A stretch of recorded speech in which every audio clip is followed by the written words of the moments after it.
In the beginning of the movie we see a young and intelligent teenage girl named Lisa McVey. She lives with her grandmother Diane and her boyfriend Morris. She works as a part-timer in a donut store and she is very good at her work. At daytime her life seems pretty normal like any other teenage girl, but after returning home her life will become hell. Morris always sexually abuses her, and her grandmother doesn't even care about it. Lisa remains helpless and couldn't do anything about it.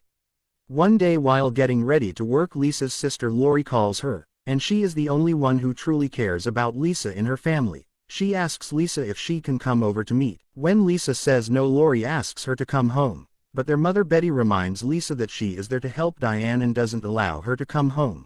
Later while she is leaving to work, Morris asks her if it is payday. When she says yes, he warns her to bring the paycheck straight to home. Later that night while she is leaving, the store's owner Ed stops her and hands over the paycheck to Lisa. Lisa thanks him for moving her to the front counter. Ed says that she deserves it cause she has her way of dealing with the customers, even with the cranky ones. Then Lisa gets on the bike. While she is riding home, a car keeps following her. When she gets scared, the car passes by. Then she sees the same car on her way. Then a man named Joe, who is hiding behind another car, rushes at Lisa and pulls her away from the bike. He then points his gun at her and takes her into the car. He tells her to shut up or he will kill her, and he keeps forcing himself on her. After he is done, Joe covers her eyes with a blindfold, but it still leaves a gap to let her peek through. Joe drives off to his place and he drags Lisa into the house. After getting in, he makes her get undressed and pulls her to the bathroom and washes her up. Later he brings Lisa back to the room and ties her up again. She begs him to leave her, but Joe throws her on the bed and points gun at her face to warn her. He then asks her name and Lisa answers it is Carol, and when he asks for Lisa's age she replies she is 20. Joe says it is good and tells that he is not a pervert to abuse minors. When Lisa asks why he is doing this to her, Joe tells he hates women and calls them all bitches. Later Lisa remembers spending time with her Aunt Carol and Uncle Jim, the only persons who cares about her besides her sister. The next morning Diane goes to the police station and reports to the cops that her granddaughter has been missing, and tells she was supposed to work a shift until 2 a.m. this morning and has to be returned by 2:30.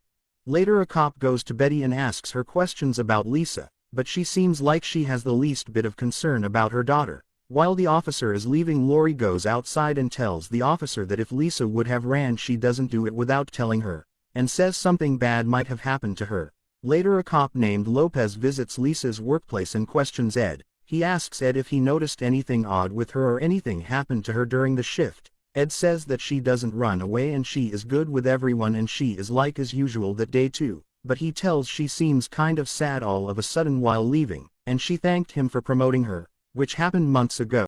Later Joe gives Lisa a sandwich and forces her to eat. Then he sees the report about a kidnap of a teenage girl and gets mad about it. He questions Lisa if the news is about her and asks her if she is a teenager. Lisa says that she is 19 and is about to turn 20 in a week. After a while Lisa asks him that she wants to use the toilet and he takes her. Then she asks him to wait outside, feeling uncomfortable. While Joe is waiting outside, Lisa pulls up her blindfolds and locks the door.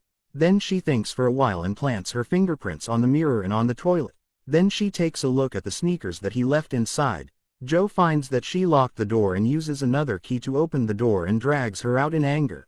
Lisa talks with him and calms him up. Later that night while Joe is sleeping, Lisa gets up and reaches the phone to make a call. But Joe catches her up and he threatens to kill her. Lisa begs him that she is just trying to call her father, and says that her father is sick and he is only one that she got in this world. She says that she just wants to let him know that she is okay. Later she begs him to let her go home and says that she has to take care of her father, and she assures him that she wouldn't tell a word to anyone. She tricks him and makes him believe her. Joe gets confused and he decides to get rid of her. He ties her up and drags her out of the house into the car and then drives off. Later he stops at a gas station and while he is filling up the car she bites her finger and places her blood on the seat. Later he stops at a place and drags Lisa out of the car and leaves her near a tree.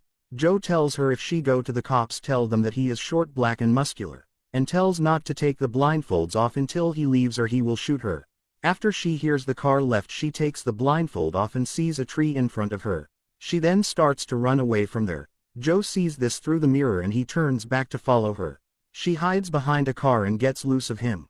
Later she gets to home and when Morris tries to beat her she tries to tell her grandmother that she was kidnapped and raped. but they don't believe her and Diane tells her to stop lying. She then calls Officer Lopez and says her granddaughter is home and says she is just making up a story on being kidnapped. Officer Lopez tells he has to ask her some questions cause she is a victim of crime and tells that he will pick her up.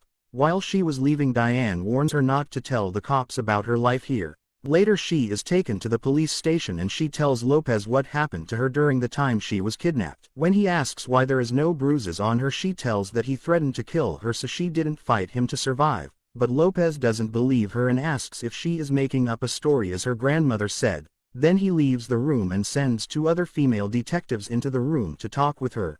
Then Detective Russell and her partner asks Lisa questions and she says the same thing, and also tells that he took her to a building cause she counted the steps, and says that he took her to apartment above a office building cause she didn't hear any noises of neighbors or any others during the Sunday, and she also describes the kidnapper's face from the time when she touches it while he is forcing her. But Russell didn't believe her and asks if she really noticed all this in such a panic state.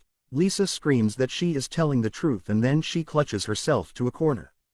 Later we see the chief detective named Dutton who is describing about a serial killer. He was explaining the methods of his killing and the way of choosing his victims and says there is no pattern to it and they don't have any leads until now. After he dismisses the meeting, Russell meets a detective named Larry and asks his help in Lisa's case. He goes to Lisa and tries to talk with her. When Lisa doesn't answer him, Larry assures her saying that he has a daughter and he will go to any length to protect her and also says he will do the same for her.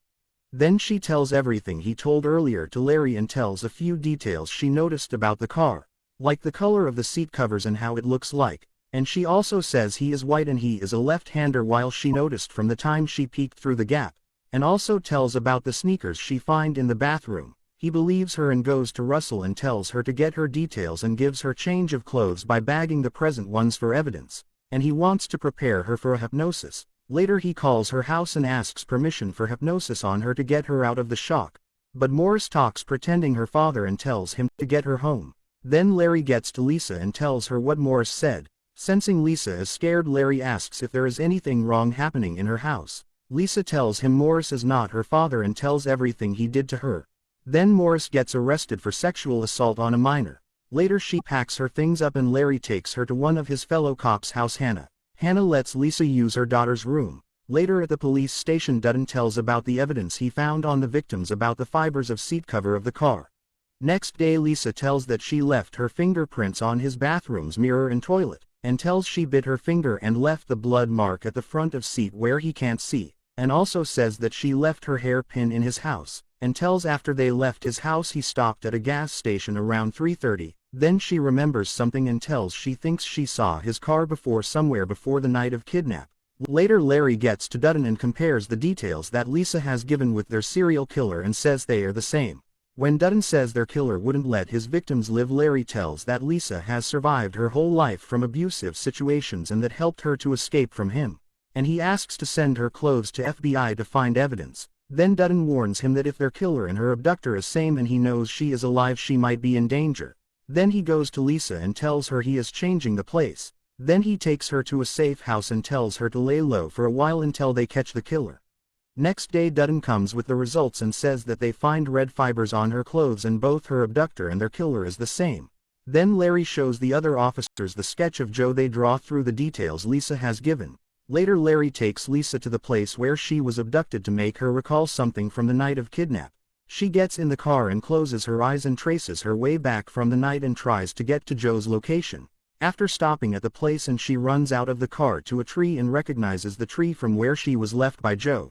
Then the cops starts to search for the killer, and a cop stops Joe's saying they have a suspect on a robbery and the car's description matches his. When the cop asks if he could check on Joe, says no. Then the cop takes a picture of the car saying they will show to the victim and rule him out of the list. Later they show Lisa the pictures of cars that matches Joe's. Lisa takes a look at them and identifies Joe's facial features and confirms it is him. Then the police gets to Joe and arrest him, and a cop finds a blood stain at the front of the seat. Then Larry and his partner gets to his apartment and counts 22 steps, and they get in and retrieves Lisa's fingerprints from the bathroom and also her hairpin too. Then the cops interrogates him and charges him for the murders and rapes he did.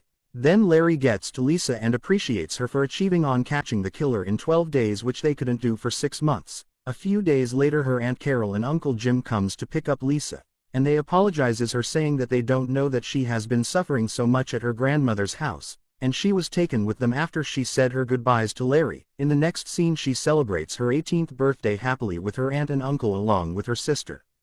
This movie is based on a true event of a kidnapping of a teenage girl named Lisa McVey that happened on November 3, 1984, and she got away from her kidnapper after 26 hours of abuse, and she helped the cops to find the killer. The killer named Bobby Joe Long was charged with 10 murders and over 50 rapes, and on July 1986 he is sentenced to death in Florida's electric chair.